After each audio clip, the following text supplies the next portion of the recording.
And Cassandra Winzar is a senior economist at the CEDA, which is the Committee for Economic Development of Australia. Joining us from WA. Good evening, Cassandra. Hi, David. Great to be here. Likewise. And I do know that one of your key focuses is the cost of living, and this was all about the cost of living. Were you surprised by the budget and where the surplus, where the funds had been allocated? No, I don't think there was much in this budget that was a surprise, but I think it's a really well-targeted budget.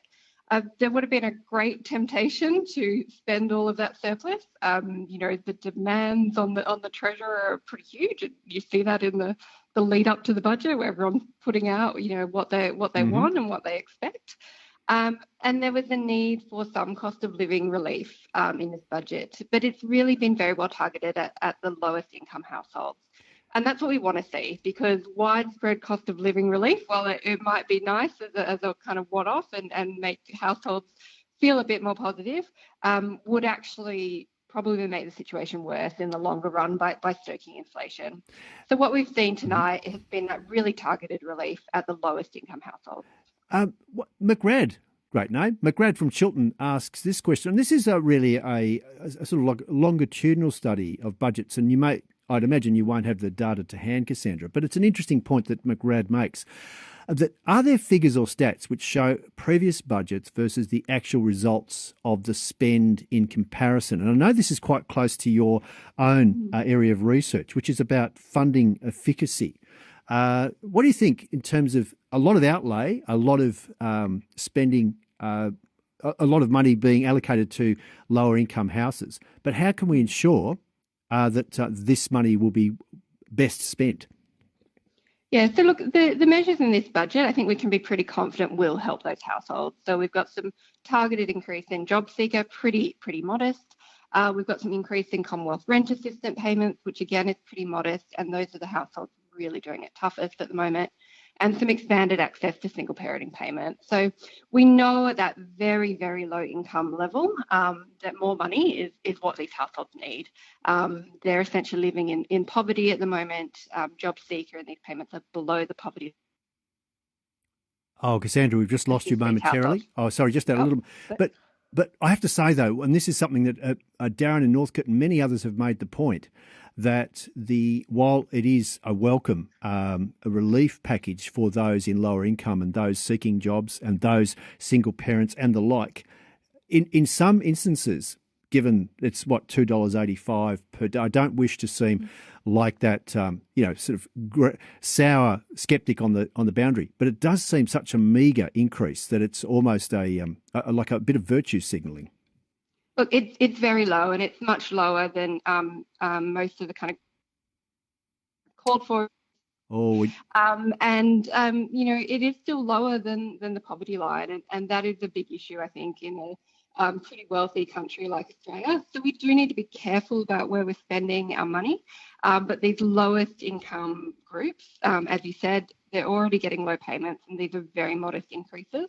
So there's certainly scope there, I think, to increase those further in the future to really help those doing it the absolute hardest in our country. I'm just going to play a little bit of a grab here, Cassandra, because your phone line has been just dropping out momentarily. I'm wondering if there's a place that you can move within the house or take 3 steps back just to ensure that we get a more faithful signal. Hopefully that might repair. The aged care, now this is a point that I just had made previously with Dr. David Hayward from RMIT. It's wonderfully welcome to see the increase 15% for the workers in the aged care sector. And plenty of people, both at the Grattan Institute as well as the ACTU, were talking about other cohorts need to be considered just as promptly, if not in this budget, then very, very soon. Childcare, early childcare being one of those. Are you of a similar mind that aged care is just the beginning of this sort of income recognition? So aged care absolutely needs to be the priority, and the 15% increase is fairly modest and is required. We're seeing huge numbers of workers leave the aged care sector at a time when we're trying to improve the quality of aged care, and we really can't do that without the workers. I think to put the aged care work pay increase in perspective, Aged care workers are still actually paid a lot lower than a lot of these workers in adjacent sectors. So they're paid, 25 to 30% less than someone working in a really similar role in disability or in healthcare. So they're really the lowest paid workers out there working in these sort of sectors. That has to be the priority, but there will certainly be calls to look at things like childcare as well, especially as we see expanded access to childcare and more demand for those workers as well. To quote Tim Friedman from the Whitlams, you can lead someone to the water in Sydney, but you can't make them enjoy the view. Do you think that the bulk billing, the tripling of the incentive for bulk billing, will ensure that GPs will take up that opportunity and offer a bulk billing consultation to those in particular of need of that consultation relief? Yeah, look, I think that change to incentive will be very welcomed by the community. We've seen a pretty dramatic reduction in kind of bulk billing, and that's been a real concern to people. So I certainly have hope that this will make a bit of a change. But we do need to look at, how Medicare is funded, and particularly that role of primary practice. Because what we often see is if we reduce kind of spending in the primary practice, it actually expands spending elsewhere. So often gets shifted to hospitals or more acute care settings, which actually have longer costs long term. So that's where we really need to look at, how efficient is this spending, and are we spending it in the right places? So where's the money coming from? I mean, what gets me is that we have been dealing with inflation. We've just come through a pandemic. There's all sorts of problems that Labor have accused the coalition of leaving them. This sort of, 10 years of expenditure. But I'm just trying to work out, A, where the surpluses come from, and B, how can this be used, tonight's budget, as an inflationary measure? So the surplus is coming from things that are essentially outside of the government's control, and they've had a real bit of a win here in terms of all the kind of conditions coming together at once to giving them a lot more revenue than was expected. Even, a few months ago, the last budget we had was only in October. So that's through partly we've got a really low unemployment rate. So that means more people are working, they're getting higher wages, and that's flowing through to income tax revenues. Company profits are relatively strong, and we're seeing some good things coming through there. And one of the key areas is commodity prices.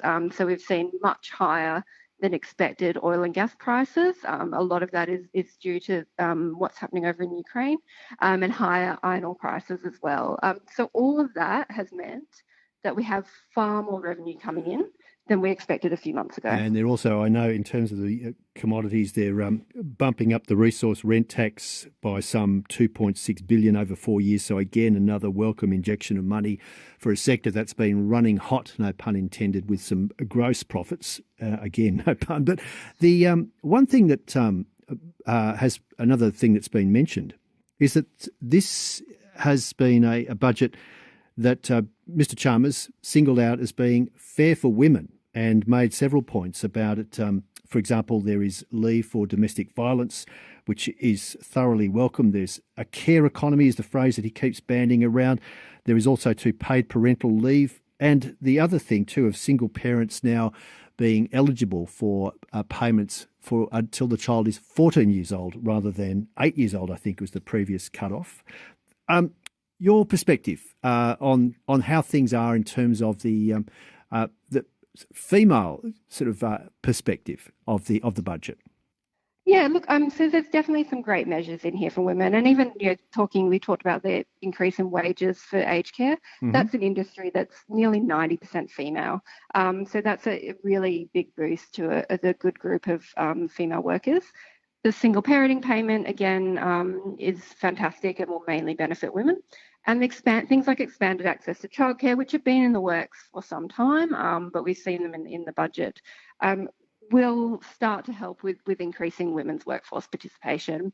So there are still, a lot more things that we kind of need to keep doing to increase women's workforce participation, and making kind of access to these things more equal.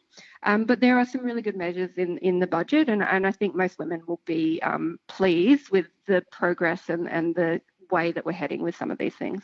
It's 14 minutes now to 10 in Victoria. That's 14 to 8 in Western Australia. I'm chatting to Cassandra Winzar, who's a senior economist at CEDA, the Committee for Economic Development of Australia. David Astle with you on ABC Evenings. We are looking at the tea leaves, essentially, or looking at the key elements from tonight's budget as delivered.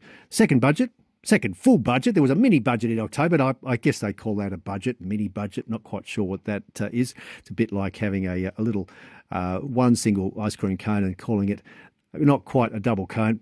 Can I suggest Money, Money, Money by ABBA? Getting some great suggestions. What about Money by the Flying Lizards? Oh, David, ain't nothing going on but the rent. Gwen Guthrie. The one question, this is a very good question. This is from the Western Australian perspective.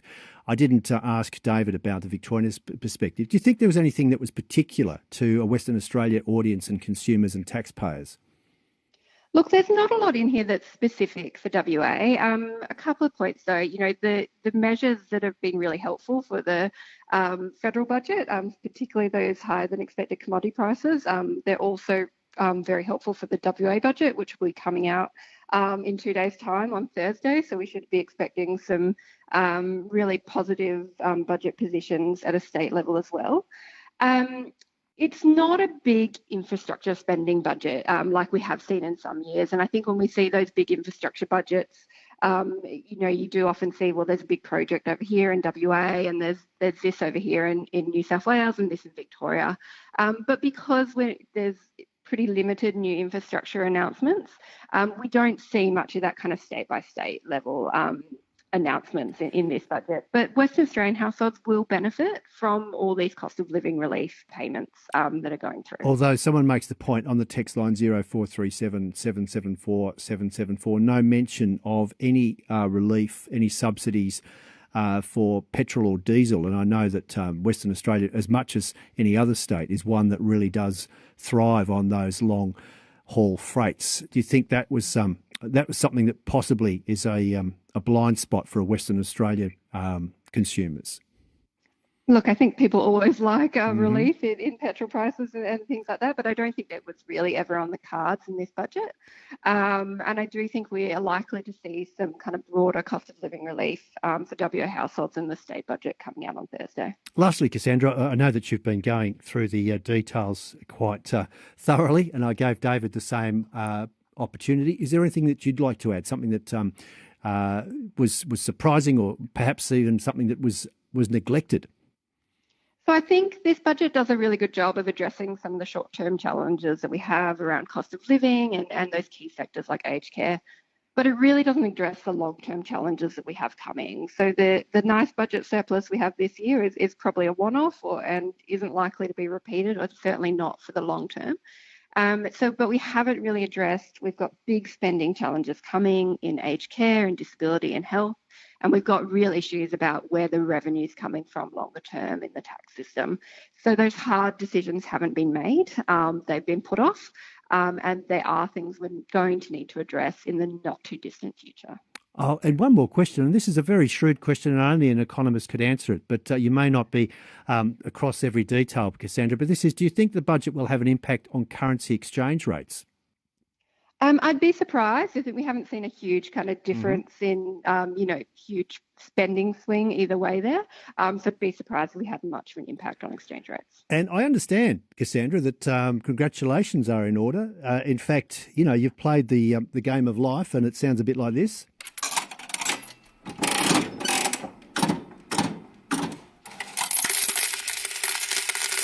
Sorry, it's not a generous payout. I think that's about $4.80. But you're about to be take over as the chief economist for CEDA at the end of May.